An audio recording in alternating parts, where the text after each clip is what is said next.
Question number 15 में लिखा है कि prepare extract from the statement of financial position. एक बात पेपर में भी इस इन चीजों का ख्याल रखना है कि हमसे उसने पूछा क्या है, खुद से नहीं कि जो कुछ आपको आता है उस टॉपिक से रिलेटेड बताते जाओ, ऐसा नहीं करना। स्टेटमेंट ऑफ फाइनेंशियल पोजीशन का extract, notes to the financial statement along with the comparative figure, notes on property plant and equipment is not required।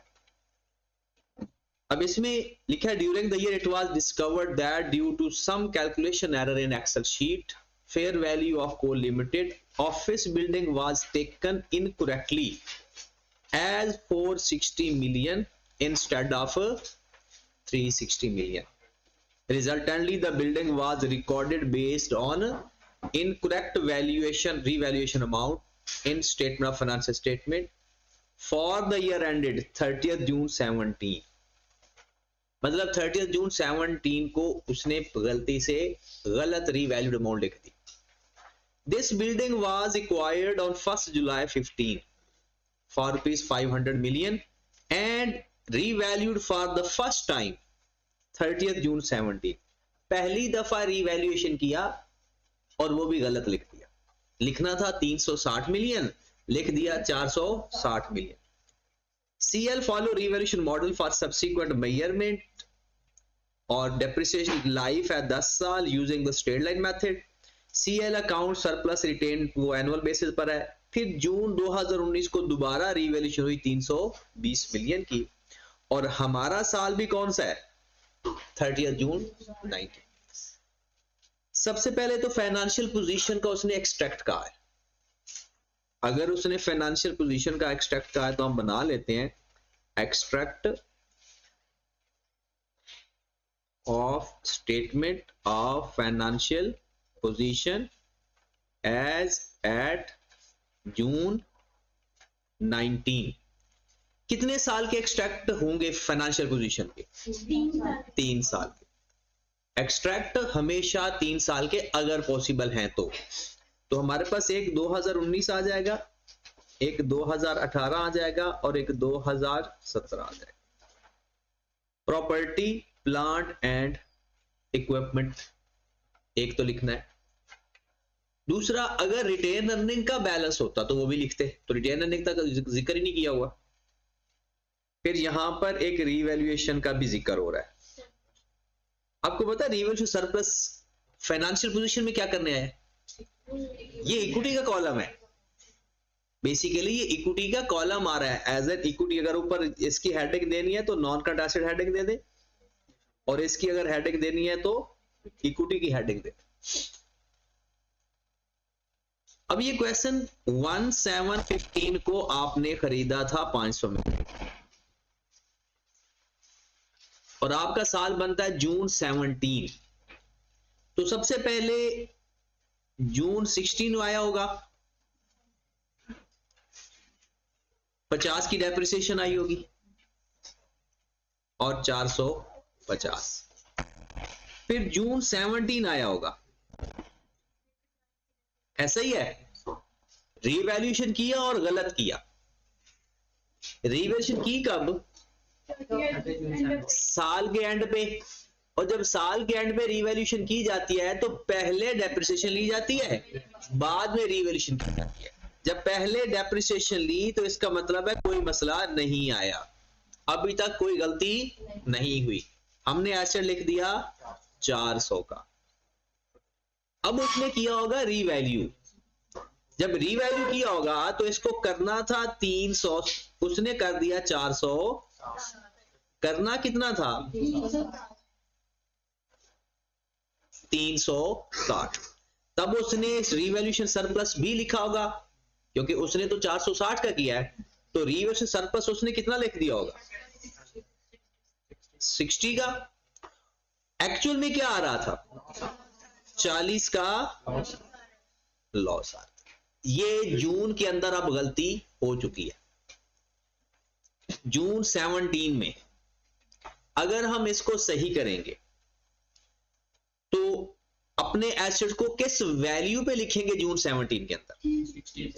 360 million से सिंपल, कुछ करने की भी जरूरत नहीं है, डेप्रिसिएशन तो पहले हो चुकी है। तो हमारे पास 2017 में प्रॉपर्टी प्लांट एंड इक्विपमेंट कितनी वैल्यू से आना चाहिए था?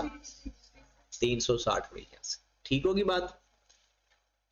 सरप्लस तो है ही नहीं, उसने लिखा हुआ है, सरप्लस तो आ ही नहीं रहा, और लॉस वैसे एसओपीएल में चला जाता है। तो 2017 में फाइनेंशियल पोजीशन में सिर्फ यही मसला है। फिर अगला साल एंड हुआ जून 18, उसने इसको डिवाइड किया होगा 8 पे, इसको भी डिवाइड किया होगा 8 पे। होना किसके चाहिए था? 360 को 8 पे डिवाइड होना चाहिए था, और 40 को 8 पे डिवाइड होना चाहिए था।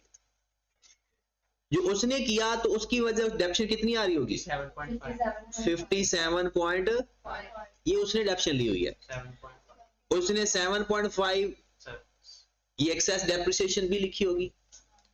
असल में डेप्शन कितनी आ रही थी? और 5 की एडजस्टमेंट आ रही होगी। ऐसा ही है।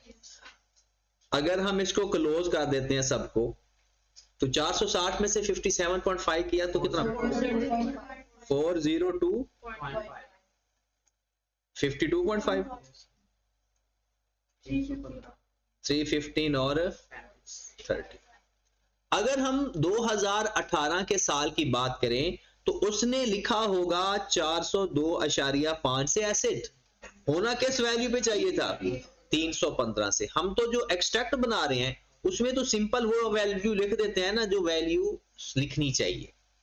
हम नोट्स के अंदर लिखते हैं इंक्रीज या डिक्रीज, इसके अंदर क्या लिखते हैं? सिंपल वैल्यू जो सही वैल्यू है। तो कितनी वैल्यू आनी चाहिए? 315। कब? 2018 में। लॉस हम लिखते नहीं होते, वो एसओपीएल में जाता है।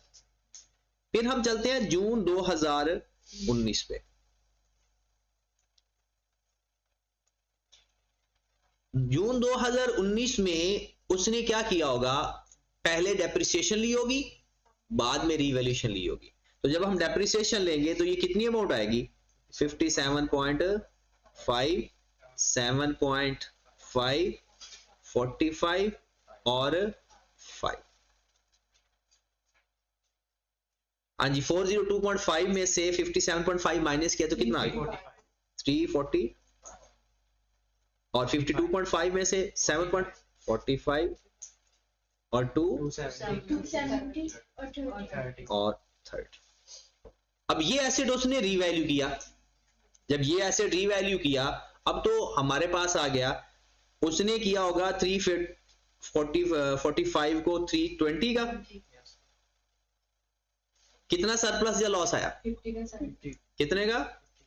345 से 320, 25 का पहले सरप्लस उसका पड़ा था, उसमें से एडजस्ट किया, और सरप्लस कितने का आ गया? करना क्या चाहिए था? इसको 320 करना चाहिए था।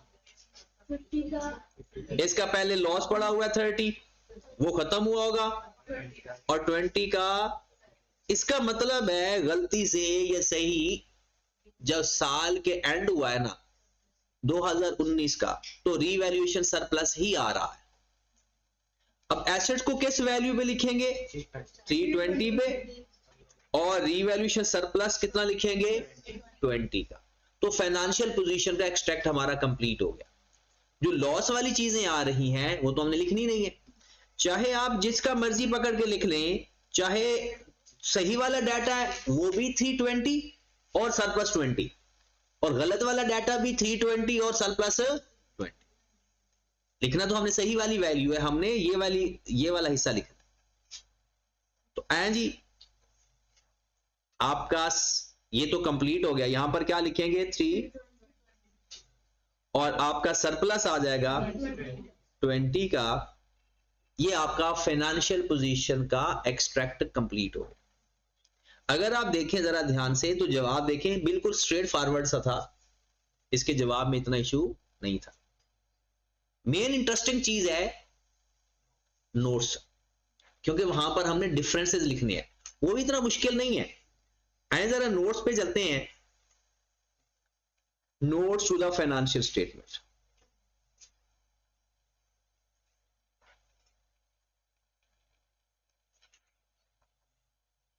नोट्स ऑन एरर,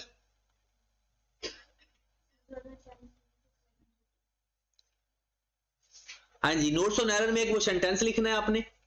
सेंटेंस में ये लिखना है कि जब रिवैल्यूएशन हुई थी तो हमने 360 की बजाय 460 लिख दिया। इट वाज डिस्कवर्ड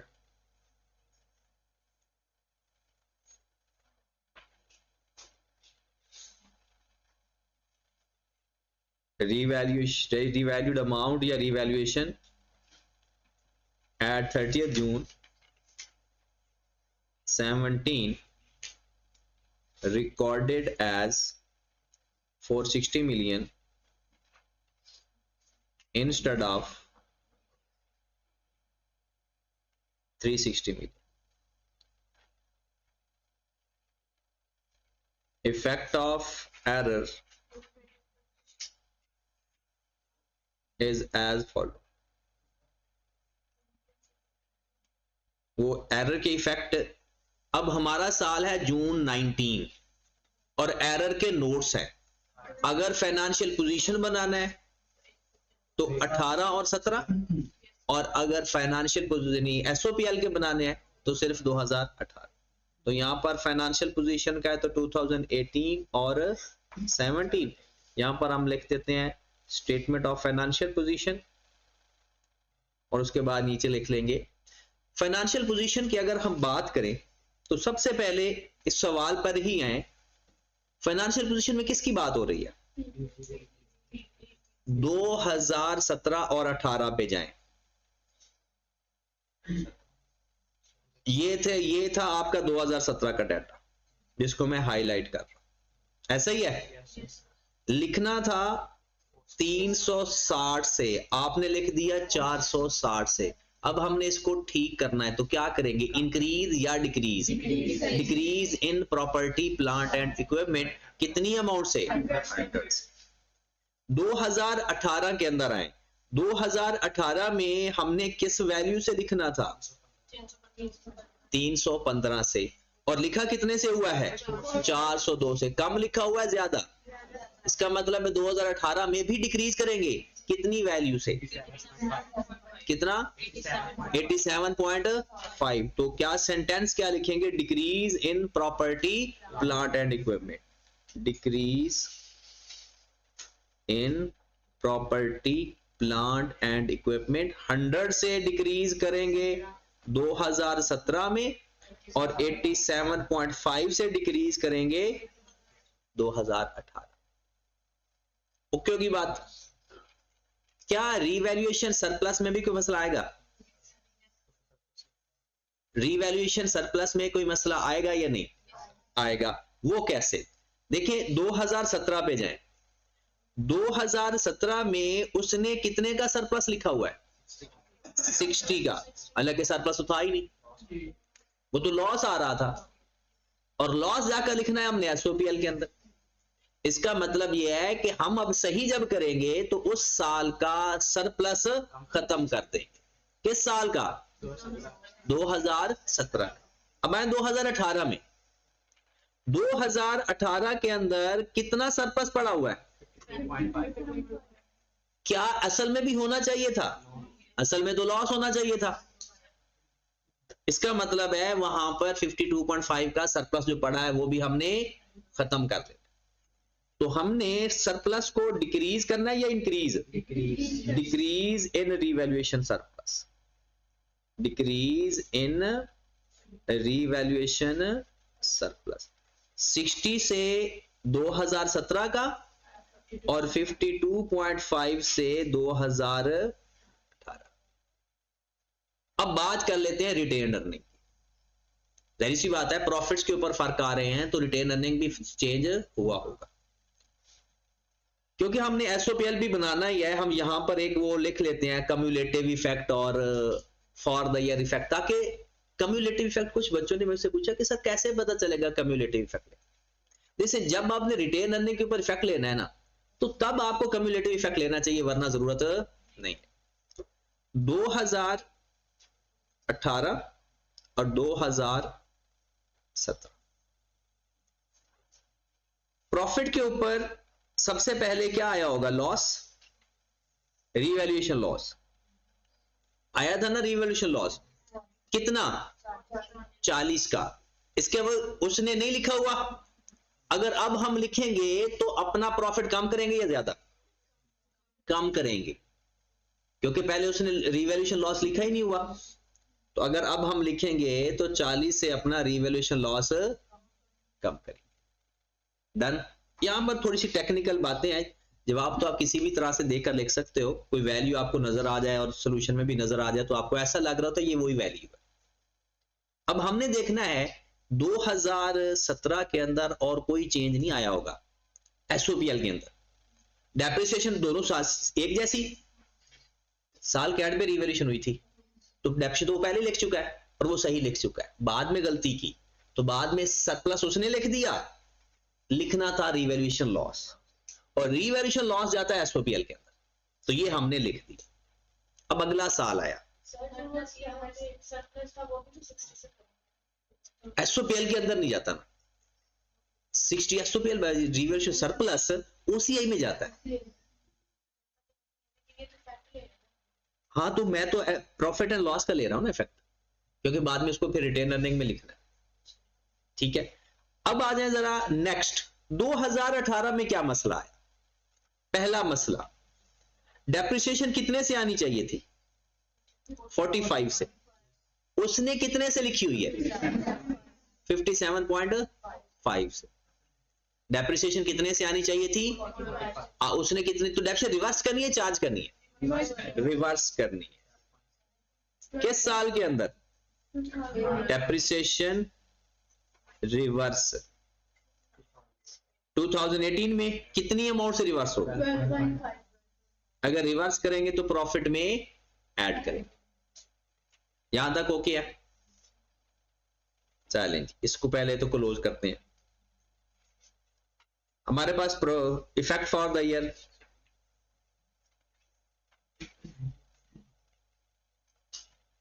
यहां पर 40 आ जाएगा और यहां पर 12.5 आ जाएगा।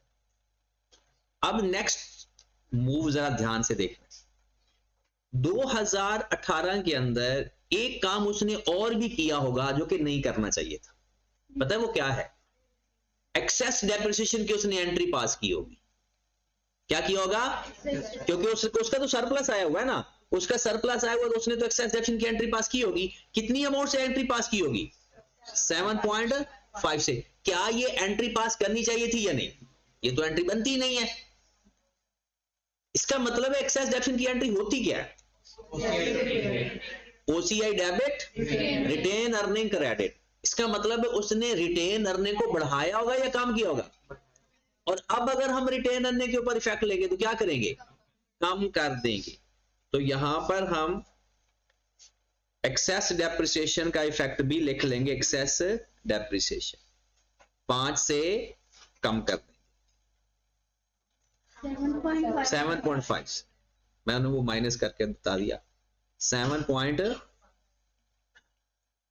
तो इसका अगर हम नेट इफेक्ट ले लें तो ये कितने का आ जाएगा? 5। और ये कितने का आ जाएगा? कम्युलेटिव इफेक्ट ले ले, पहला एज इट इज और दूसरी अमाउंट कितनी आएगी? 30। अब हमने अपने रिटेन अर्निंग में एक 40 निकाल देंगे और एक 35 निकाल देंगे। इफेक्ट फॉर द ईयर में क्या करेंगे अपने प्रॉफिट के साथ? 40 से हम अपना प्रॉफिट कम कर देंगे, 5 से 12.5 से। देखिए ना, 5 का जो इफेक्ट या 7.5 का इफेक्ट है ये डायरेक्ट रिटेन अर्निंग के ऊपर जा रहा है। क्या ये एसओपीएल के ऊपर इफेक्ट करेगा? एक्सेस डेप्रिसिएशन, एक्सेस डेप्रिसिएशन का फर्क ये आ चुका है, मतलब वो जो हमने 12.5 का, बट ये जो एक्सेस डेप्रिसिएशन की एंट्री पास हुई होगी ना, उसकी एंट्री पास हुई होगी OCI debit, retained earning credit. ये रिटेन अर्निंग में से निकाला है। चले जी यहां पर आ जाए, रिटेन अर्निंग में इंक्रीज आया decrease, decrease in retained earning 40 से 2017 में और 35 से 2000। अक्सर लोग ये समझते हैं कि शायद ये जो 35 वाली अमाउंट आ रही है ये है, ऐसा नहीं है, ये वाली 35 अमाउंट नहीं है, वो नेट इफेक्ट क्योंकि बनना वही था। असल में 35 का कम्युलेटिव इफेक्ट वो है कि 35 से हमने 12.5 तो डेप्रिसिएशन रिवर्स की और 5 का जो एक्सेस डेप्रिसिएशन लिखी हुई है 7.5 की उसको भी रिवर्स किया, तो इस तरह से हमारा 35 आ गया। उसके बाद एसओपीएल का लिख लो इफेक्ट, एसओपीएल उसमें तो सिर्फ हमने लिखना ही 2018 है और 2018 में डेप्रिसिएशन गलत ली हुई है, 2018 की डेप्रिसिएशन गलत ली हुई है।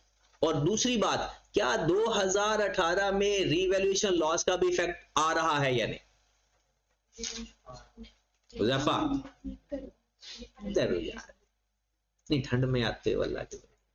हाँ जी बताएं, तो पता ही नहीं है किधर चल रहा है सवाल, पता है पूछो कि हम किधर हैं। 2018 के अंदर डेप्रिसिएशन तो चलो मान ले, सारे इधर देखो, एक तो अपना ऐसी शक्लें बनाकर बैठे होते हो, इतनी ठंड में आते हो, उसका फायदा हासिल किया करो। यहां पर तो आपको वैसे हीटअप हो जाना चाहिए। 2018 के अंदर बताएं, एक तो डेप्रिसिएशन का मान लेते हैं सारे लोग, यहां पर हम खड़े हैं, डेप्रिसिएशन का इफेक्ट आया, ये 2018 की मेरे पास डेप्रिसिएशन पड़ी है, होनी चाहिए थी 45, लिखी हुई है 57.5, ज्यादा डेप्रिसिएशन चार्ज की हुई है, प्रॉफिट कम कर देंगे ज्यादा, अब हाँ प्रॉफिट डिक्रीज कर दें, इंक्रीज कर देंगे। एक बात, क्या 2018 के अंदर रीवैल्यूएशन का इफेक्ट भी आ रहा है या नहीं? रीवैल्यूएशन लॉस का आ रहा है या नहीं? कितनी अमाउंट से, कितनी अमाउंट से? 5 से, 40 से, 40 से तो 17 में आया था। 2017 के साल के एंड पे हमारा रीवैल्यूएशन लॉस आया था, वो हमने कह भी दिया, उसका इफेक्ट ले भी लिया, लेकिन एसओपीएल के अंदर हम 2018 का ओनली इफेक्ट लेंगे। अब 2018 के अंदर एक हमने डेप्रिसिएशन का इफेक्ट देखा, दूसरा मैं ये पूछ रहा हूं लॉस का इफेक्ट आएगा या नहीं? क्यों नहीं आएगा? क्योंकि पहले हम 40 से लॉस तो आ चुका है, और ये जो एंट्री पास करते हो याद रखो, इसकी जर्नल एंट्री होती है क्या? जब रीवैल्यूएशन को हम माइनस कर रहे होते, क्या कभी उसकी एंट्री पास की? और जिसकी एंट्री ही पास नहीं हो रही उसका वो बुक्स में कैसे आएगा? तो रीवैल्यूएशन लॉस की एंट्री तब पास होती है जब रिवर्सल हो या जब चार्ज हो, दरमियान में जब एडजस्टमेंट हो रही होती है ना, उसकी एंट्री पास नहीं हो रही होती। तो हमारे पास सिंपल हम लिखेंगे, डेप्रिसिएशन का लिख लो इफेक्ट या डायरेक्ट प्रॉफिट का लिख लो, इंक्रीज इन प्रॉफिट कितनी अमाउंट से, और सवाल आपका खत्म हो। ये क्वेश्चन था टोटल आपका 2019 का। क्या करना है, क्या बना? पहली बात तो यह है कि एरर का हमेशा पिछले साल करंट ईयर का नहीं बनता होता। नोट्स कभी भी करंट ईयर के एरर के नहीं बनते, एक्सट्रैक्ट बनते हैं, नोट्स नहीं बनते। टेबल बना ले ताकि कभी गलती करनी पड़ जाए। हाँ ये बनाना नहीं है कभी, आई कैप के लिए काम करना है। अब पेपर में भी हम ना अपने लिए करके आते हैं ना तो काम खराब हो जाता है। ठीक है, जो आई कैप की रिक्वायरमेंट है हमने उसको फुलफिल करना है, मैं बता देता हूं। अच्छा 2019 के इफेक्ट्स देख लें। 2019 में सबसे पहले आप लोगों ने, आपके एसेट्स पे कोई एरर नहीं आया। प्रॉपर्टी प्लांट एंड इक्विपमेंट 2019 में उसने भी 320 का है, गलत भी 320 है और सही भी 320 है।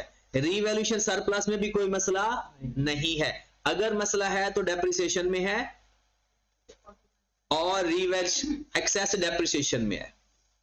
अगर कोई मसला है तो ये आपने एंट्री पास की होगी, एक डेप्रिसिएशन गलत चार्ज की हुई उसको ठीक करेंगे और एक रीवैल्यूएशन एक्सेस डेप्रिसिएशन की एंट्री पास कर ली होगी आपने, उसको सही करेंगे बस। लॉस को क्यों हम रिवर्स करेंगे? लॉस तो हमारे पास बुक्स के अंदर आ ही नहीं रहा होता, वो तो वर्किंग के तौर पर हम कर रहे होते हैं कि अगर हम रिवर्स करेंगे तो कोई गलत ना हो जाए। हाँ, ये वाला जो अमाउंट है ना इस 30 की अगर हम बात करें, ये उसने रिवर्स किया होगा, हालांकि उसको रिवर्स नहीं करना चाहिए था, क्योंकि उसने असल तो यहां से एंट्री पास हो रही होती है, और उसने क्या किया होगा, पहले रिवैल्यूएशन लॉस रिवर्स किया होगा 30 से, फिर उसके बाद 20 से अपना सरप्लस लिखा होगा। हालांकि आना कुछ इस तरह से चाहिए था, लॉस कितने से रिवर्स होना चाहिए था, एडजस्ट होना चाहिए था, बल्कि 25 से असल एंट्री पास होनी चाहिए थी, क्योंकि उसका 345 से 320 हुआ, उसने सरप्लस लिखा हुआ था, उसने पहले अपना ओसीआई डेबिट कर दिया होगा 25 से। हालांकि करना क्या चाहिए था, लॉस को क्रेडिट करना चाहिए था, फिर सरप्लस को क्रेडिट करना चाहिए था।